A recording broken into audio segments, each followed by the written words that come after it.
السلام عليكم ورحمة الله وبركاته، ازيكم عاملين ايه؟ معاكم عمرو فايز، والنهاردة بقى انا جاية اجرب اول مرة اسيح زبدة البيضة دي اللي بتتباع عند الفلاحين اللي في السوق. تعالوا بينا نشوف وربنا يستر. بس كده انا لغاية دلوقتي مش عارفة انا هي نجحت ولا لا.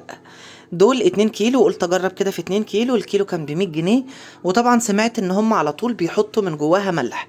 فهو ده الموضوع اللي مقلقني، ان انا قلت اجيب كمية صغيرة اجرب فيها ونشوف الباقي. اول حاجه جبت حله من حلل الشاورما، برضو لو حد يعرف الاسم ده، او اي حله عندكم ألمونيا، وبعلي النار عليها على الاخر وبنزل عليها بال2 كيلو من الزبده. بس ببتدي كل شويه اقلب علشان ما تلزقش من تحت، ولو في حبه مرته حلوين ما يتحرقوش.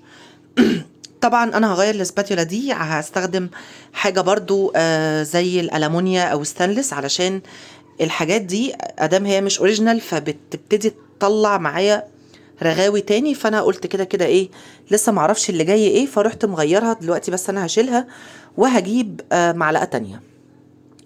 طبعا انا كان نفسي ان انا اجيب زبدة من مكان موثوق فيه، بس انا اتقالي ان الحد ده او ان الست دي بتبيع زبدة كويسة. هقول لكم ايه اللي تم معايا. انا طبعا دلوقتي كل شوية بقلب، شايفينها بتبتدي تقل، ودي النار بتاعتها كانت عالية جدا. حسيت ان المرتة كانت كتير، ودي حاجة برضو زي ما سمعت او على ما بسمع، ان لو المرتة كترت تبقى السمنة او الزبدة دي مش كويسة. بس قلت يا دي عمرو طنش خالص وان شاء الله تطلع زي الفل. هي الميزة الوحيدة في الوقت اللي انا بعمل فيه ده كانت قلبة ريحة البيت كله.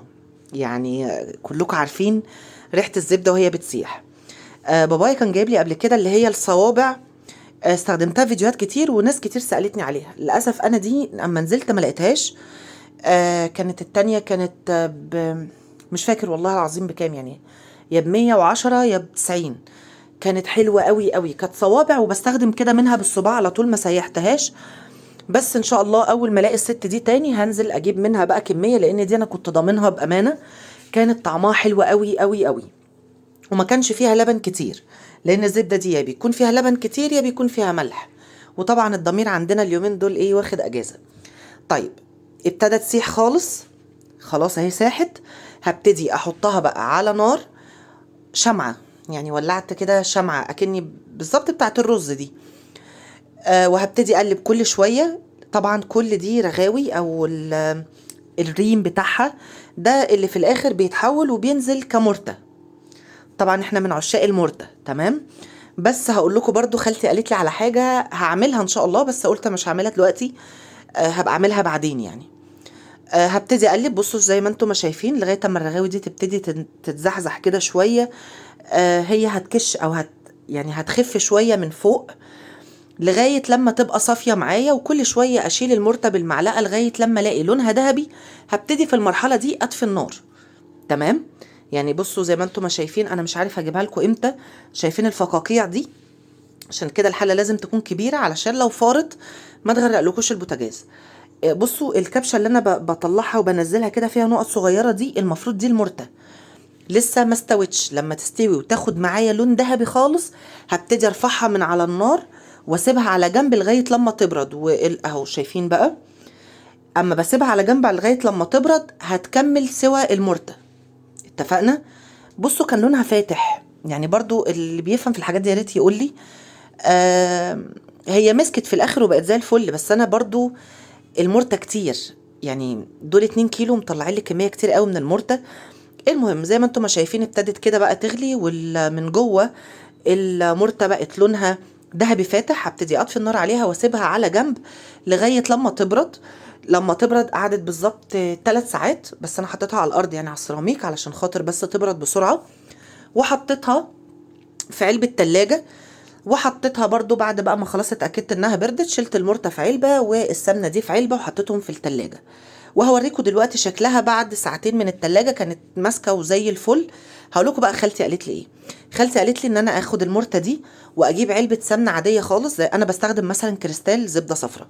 قالت لي تجيبها وتروح مفضي المرتة على علبة السمنة دي في حلة.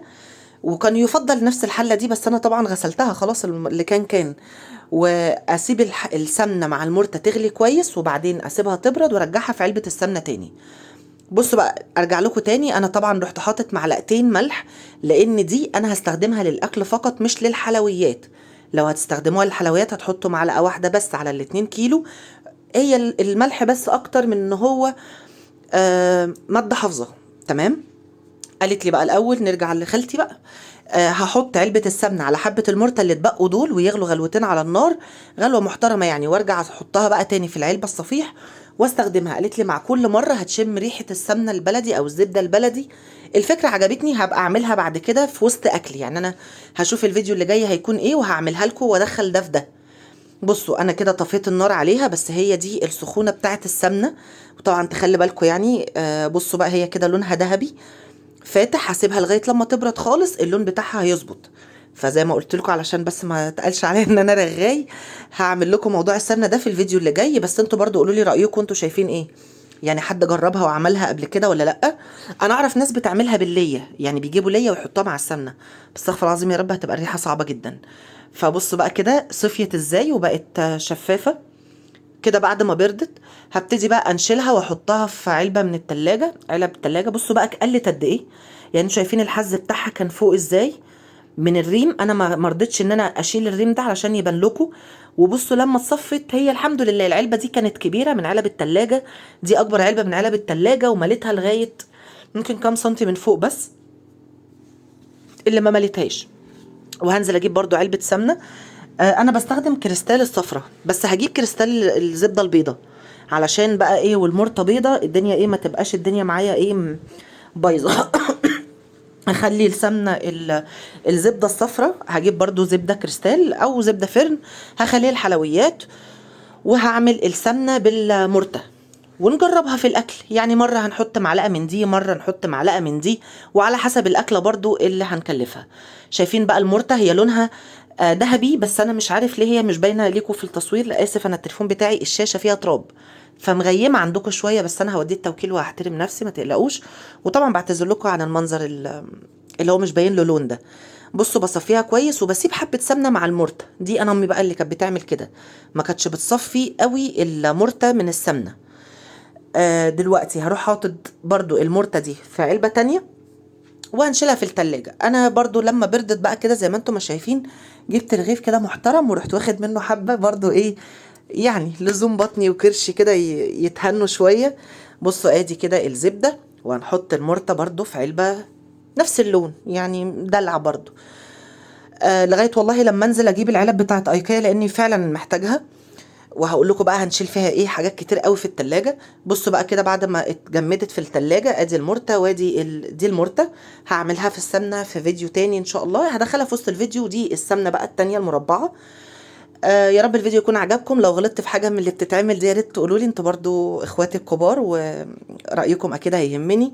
ولو الفيديو عجبكم او انا عملتها بطريقة صح، ما تنسوش تعملوا لايك وشير وسبسكرايب للقناة.